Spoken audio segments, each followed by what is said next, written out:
So, ayun, yung pong in-upload natin kanina, ang sabi, hindi daw makita ng buo.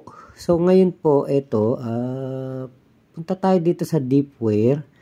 Ayan, buo na yung kuha ng ano dyan, ng video. Ayan, yung nag-under-under na yan dahil po sa ano yan, sa LED light ng ano ng backlight ng cellphone. So ito po try natin video ni PBBM. Okay. Ay, wag yan, isa lang. Okay, ayan. Okay, i-scan natin.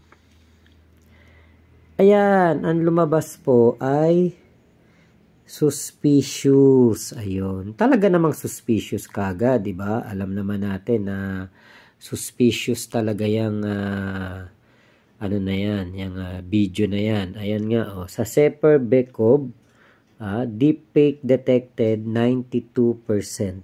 Tapos sa ano po, diyan naman sa ensemble, suspicious siya ng 71%. So, ayan, suspicious naman talaga, 'di ba? Wala namang kaduda-duda doon. Suspetyoso talaga tong video na ito dahil nga po bukod sa ayan i-play natin ulit Bukod sa yung kwelyo, yung kwelyo ayun lumalagpas.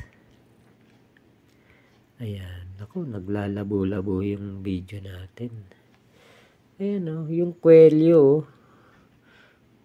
Ayan kita nyo yung kwelyo. Lumalagpas dun sa muka. Kasi nga nakapatong lang yung muka dyan ni PBBM. Pinatong yung muka ng ating presidente. Tapos, saka po inedit. Kita nyo pati butas nga ng ilong Tignan nyo yung butas ng ilong. Play ulit natin. Tignan niyo yung butas ng ilong. Yung tenga, harang. Yung labi, hindi man lang gumagalaw na ano Ayan Kita mo yung butas ng ilong, halos wala na yung guhit sa gitna. Tapos sasabihin nila hindi daw ito edited, hindi daw to deepfake. Ano ba naman yun? Ginagawa ng tanga mga Pilipino. Ayun yung butas ng ilong ni PBBM halos guhit na lang yung nasa parang alam niyo yung isang guhit na lang, ano ba tawag dun? Parang kapirasong-kapiraso na lang yung yung nandun sa gitna. Ulitin natin tignan niyo yung yung ilong ni PBBM diyan. Ganyan ba yung ilong ni PBBM? Halos na lang. Paano ba tumali na mas lumalabo. Ayun. Tingnan niyo yung butas ng ilong ni PBBM Diba? Kulang na lang isang guhit na lang. Hindi po ganyan ang guhit ng ilong ng tao. Hindi ganyan ang guhit ng ilong ng tao. Kita, sus Mariosep. Walang guhit sa gitna ng ilong ni PBBM. Wala yung nakalagay dun sa sa gitna ng ilong ni PBBM. Wala yung ganto, yung dito. Wala yon. Tignan nyo. Diyan sa video. Halos mawala na. Yan po yung deepfake. Ayan kita nyo. Nawala yung guhit sa ilong ni PBBM dyan Tapos sasabihin ninyo, legit yan. Hindi yan edited. Ay, nako talaga naman. Ayan diba? Ayan Naku po, kitang-kita yung Tapos ngayon punta po tayo dito ulit. Try natin. Ito talagang deepfake. Ito talaga deepfake po talaga to. Kahit sa TikTok po kayo tumingin, maraming videos doon ng deepfake. Marami dun example ng deepfake at edited videos. Eto nga litrato na magkalayo, napagyakap. Napagyakap di ba? Ayan kita nyo, picture ng hindi gumagalaw pero ayun, napagalaw nung editor o nung application. Ayan magkaiba background. Alam nyo kung ano nakalagay? Ayan no deepfake detected. Sus Mariosep, ano ba namang klaseng yan? Ano ba namang klaseng itong deepware na to? Ayan yung deepware. Hindi kayang i-detect yung tunay na edited at yung hindi edited. Yung deepfake, no deepfake detected ang nakalagay. Ito deepfake talaga to. Pinagalaw po yung litrato ng magkalayo, black and white pa yung isa. Ito, maglolo, nagyakap. Deepfake po talaga yan. Picture, pinagalaw, hindi daw deepfake. Ayan kita nyo. Nagyakapan yung maglolo. Ayan diba? Pero ang nakalagay, no deepfake detected. Ngayon punta tayo dun sa sa video nitong si Digong, si Baste, at si BP Sara.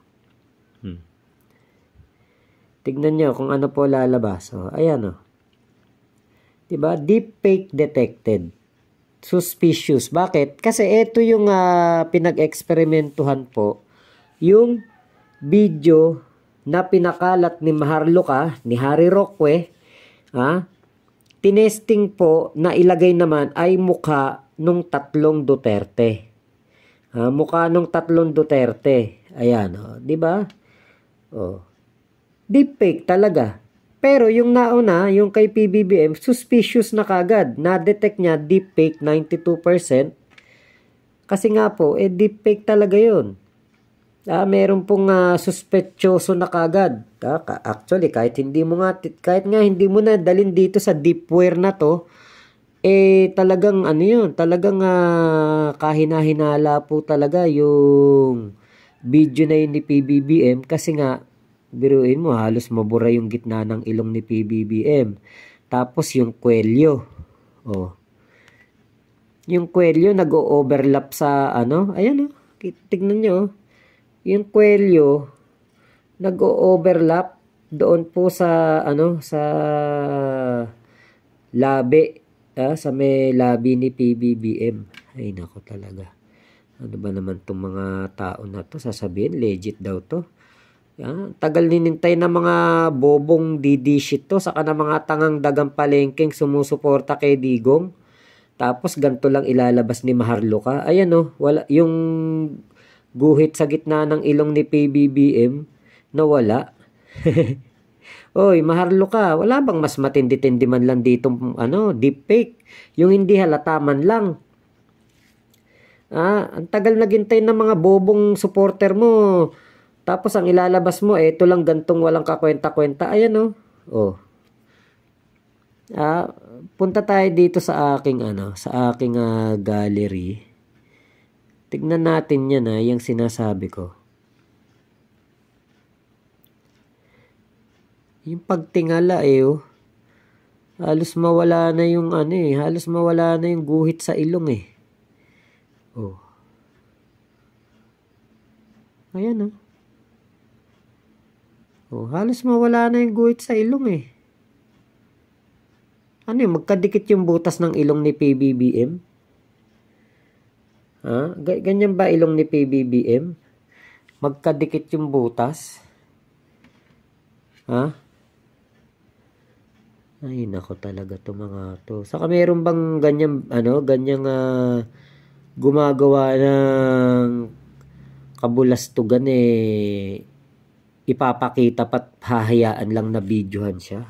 Ang bobobo naman itong mga gumagawa ng ganitong fake news na video. Ay nako talaga. Oy Maharlika, ang tagal-tagal inintay ito ng mga dagang palengking supporter mo, tapos ganyan lang ilalabas mo, walang kakwenta-kwenta. Ay nako talaga. Tapos sasabihin pa ng mga dagang palengke supporter, legit daw. Sus Mariosep. Gawa kayo bago, gawa kayo bago. Yung papasa sa papasa sa DICT, NBI.